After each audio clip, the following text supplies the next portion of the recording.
Ready? Hey, we do it together.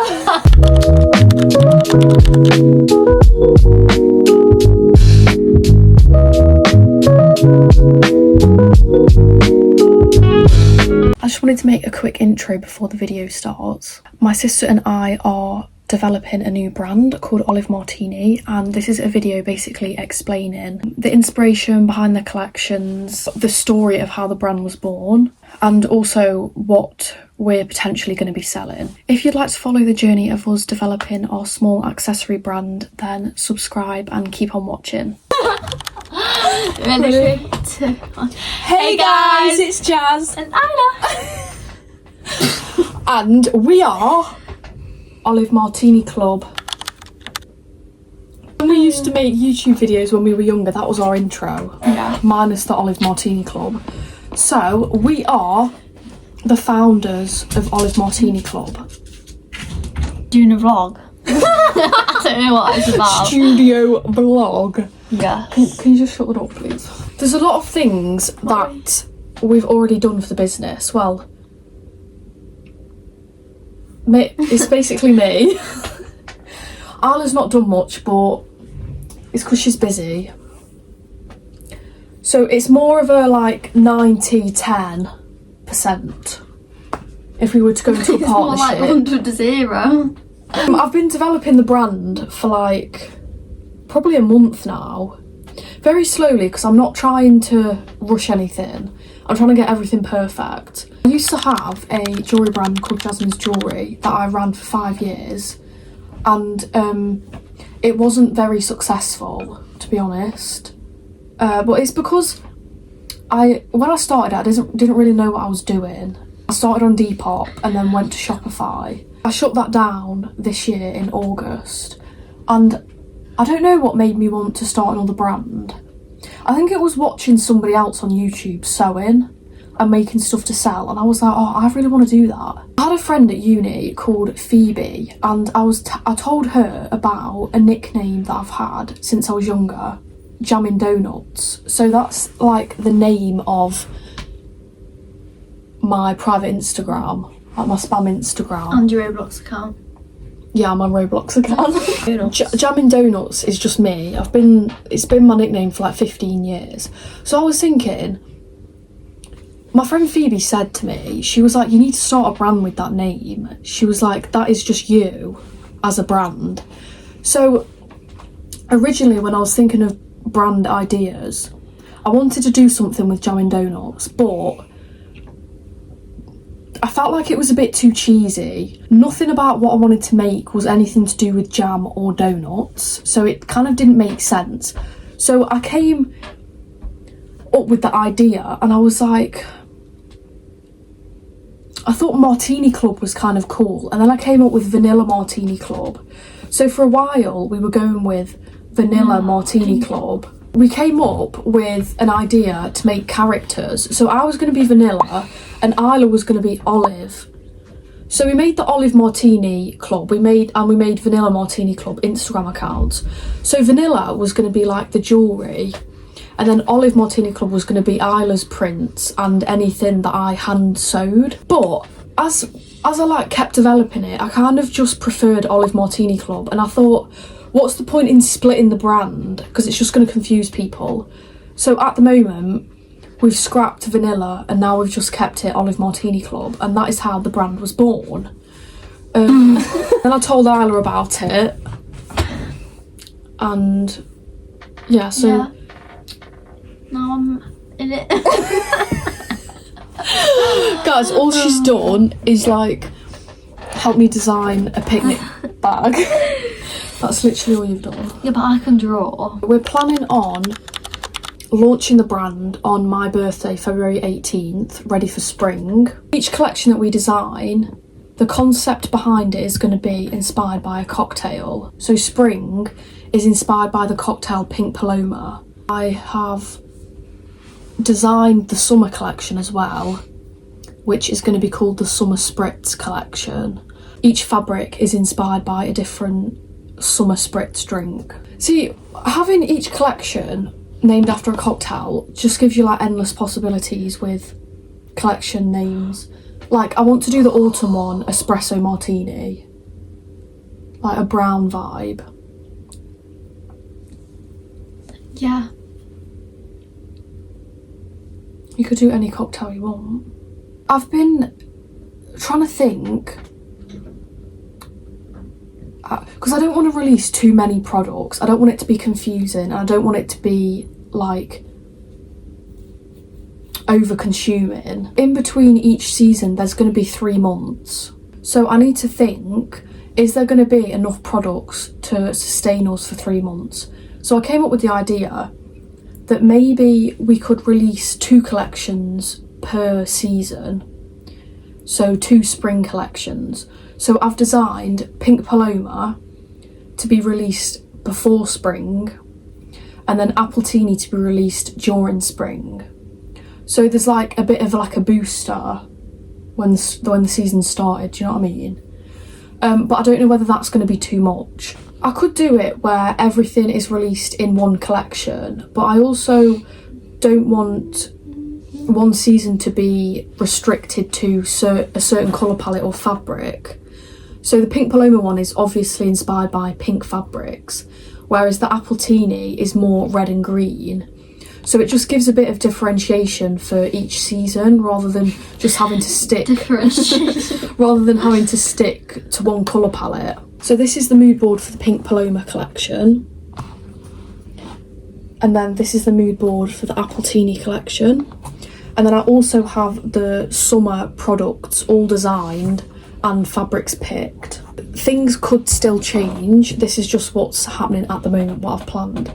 So Summer Spritz is also going to be released in two collections, but they're both going to be under the same name. So Summer Spritz, the first collection is citrus, passion fruit and Aperol Spritz.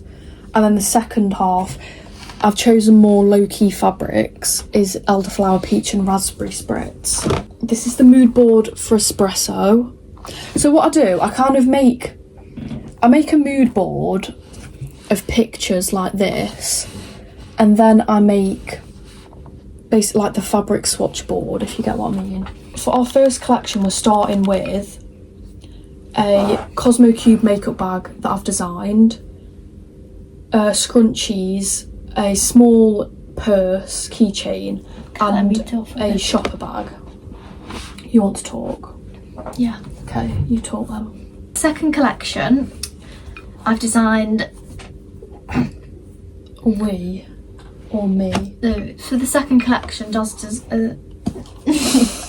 has designed.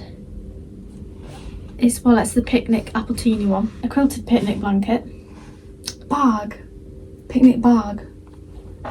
Can you not read? No, we did that. I read blanket. We did the picnic bag and lunchbox together. Do you remember that? We designed that together. So that'll be coming out in a later video. Jazz designed a quilted picnic bag, a lunchbox, wrap-up cutlery sleeve, and a picnic scrunchie. What's a scrunchie got to do with a picnic? I just thought it'd be cute. Because like, if we did the photo shoot like a picnic, it's like, or I could do a bow, I don't know. We're just setting up a TikTok and I've made an email for it. What picture do you want it to be? We won't choose one yet. Oh my gosh. So the first one was, I found an overlap between what people will keep buying and what you can make consistently. So I've put different products and making my own patterns. So each collection is going to have a selection of different products. It's not going to be the same products with the same patterns. And then make my own patterns is in terms of pattern cutting. So for example, a bag that I'm designing, I'm making the pattern for it. So that is me drawing out the design and then you cut it out in fabric and make it. But the pattern is almost it's a bit like a net diagram. Like the pattern pieces need to fit together to make the bag sewn together work. Another point she raised was fair pay for labour. Part of the cost will be the labour to make the products. Even though I'm not going to take a wage from the business yet, that the labour is still going to be part of the cost. So I might do like £15 an hour for the labour cost of me making the items. So she also had the point of you can't have something that takes too long to make, costs too much, and then you can't charge enough to make a profit. The economics of the system that you're making has to work. And although I did speak about the fabrics being quite expensive, I think when you can make multiple products from a metre of fabric, I feel like it doesn't matter if the fabric is £17 a metre, because individually each product is only going to be taking up maybe £2 worth of the fabric, which will be part of the cost of that. The longevity of the business will keep people keep buying. I think yes, because each season we do different designs with different patterns and different silhouettes. So it's not like I'm going to be making the same makeup bag, but each season it's a different pattern. It's going to be like a different makeup bag. Sometimes a product will be repeated. For example, my scrunchies throughout a season. And then maybe I've designed like a cube makeup bag. So that's in my first season for spring, but it's not going to be in summer. But maybe I'll bring it back for autumn, but it'll have a different pattern. Like it's not, the products aren't repeating too often. And then she said you need to have a moat. I don't know what that stands for, but it's basically your competitive advantage. Why would somebody buy your brand instead of a different brand that makes something similar? So I think the USP for our brand would be the concepts to each collection. So each collection is inspired by a different cocktail. For example, our first spring collection is inspired by a pink Paloma cocktail. So the whole collection is inspired by that cocktail. The colour palette it's predominantly the colour palette that's inspired, but it might also inspire patterns. I'd say also the club aspect, Olive Martini Club, we're trying to make a bit of a community with the club aspect. Like maybe in the future we could do something more with that once we've like grown an audience.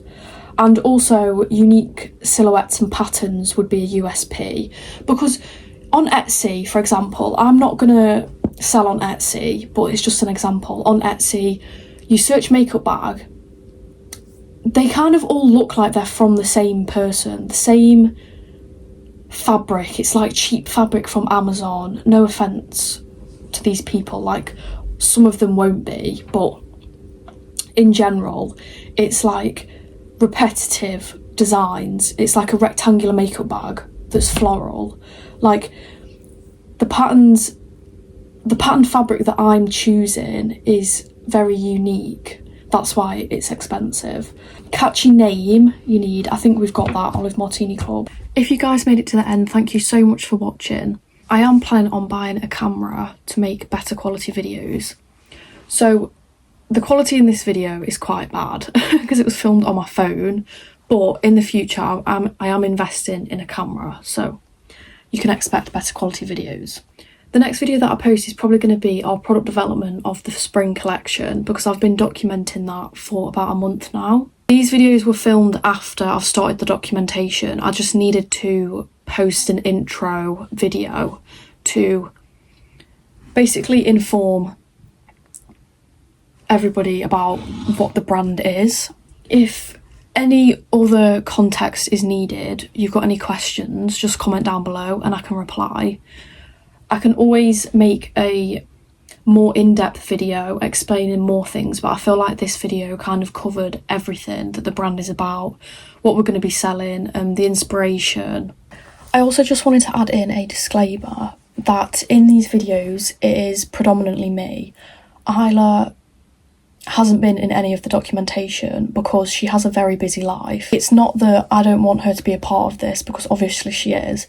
And it's also kind of hard for her to balance doing the brand things with her personal life because she's, like I said, very busy. So this is more of a journey that I'm going through, which I'm documenting, but Isla is still a part of the brand. By the way, I didn't even introduce our names. My name's Jazz and my sister is called Isla. Anyway, thank you guys so much for watching. If you want to see more, then subscribe.